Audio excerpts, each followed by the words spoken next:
Formalizimi i tregut strukturave akomoduese është një sfidë e madhe, kemi nisur punën për të pasur shumë më tepër informacion, të rrisim njëkohësisht standardet, të rrisim certifikimin, të rrisim kontrollin dhe të rrisim transparencën në sektor, kuptohet duke eliminuar evazionin dhe duke parë më qartë të gjitha flukset hyrëse dhe të gjitha flukset konsumatore në vendin tonë sa i takon turizmit. Ministri i Turizmit, Kulturës dhe Sportit Blendi Goxha renditi këto sfida kryesore, ndërsa prezantoi vizionin për zhvillimin e sektorit të turizmit në vitin 2026. Ku duhet themi e mbyllëm me 12.47 milion vizitorë në vitin 2025, ose me një rritje prej 6.6% nga viti i mëparshëm, janë të rëndësishme menaxhimi dhe promovimi. Goxha theksoi punën për të shënuar një rritje jo vetëm sasiore, por edhe cilësore. Si vjet risin e menaxhimit publik nga njësitë e vetqeverisjes vendore, që është një kategori e re e plazhit të menaxhuar, krahas atij që menaxhohet nga subjektet privat, bareve, ulja e ndotjes mjedisore,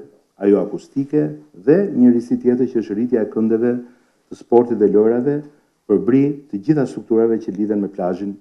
Ministri paralajmëroi gjithashtu ndryshime në politikat për Bregdetin, duke theksuar se zhvillimi do të jetë më i kontrolluar dhe më i orientuar drejt qëndrueshmërisë mjedisore. Ku do të kemi trajnime të vazhdueshme për stafet dhe aktorët e sektorit, certifikime sipas standardeve ndërkombëtare, përshtatje të kurrikulave universitare, profesionale me tregun e gjerë turistik. Sa i përket promovimit ndërkombëtar, Goxha konfirmoi se fushata do të vijojë edhe në vitin 2026, me fokus tregje të reja dhe zgjatje të sezonit turistik për tej verës. Të rrisim praninë dhe ndikimin në tregjet ndërkombëtare përmes pjesëmarrjes në panelet kryesore të turizmit, promovimit në tregje edhe më të larta. Zbuloi edhe investimet kryesore për artin e kulturën. Vepra ndërtimi dhe investimi i Galerisë Kombëtare të Arteve, të jemi dhe puna ka filluar tashmë prej kohe. I pyetur për qendrën e vizitorëve në Parkun Kombëtar të Butrintit, dha garanci për standarde të larta.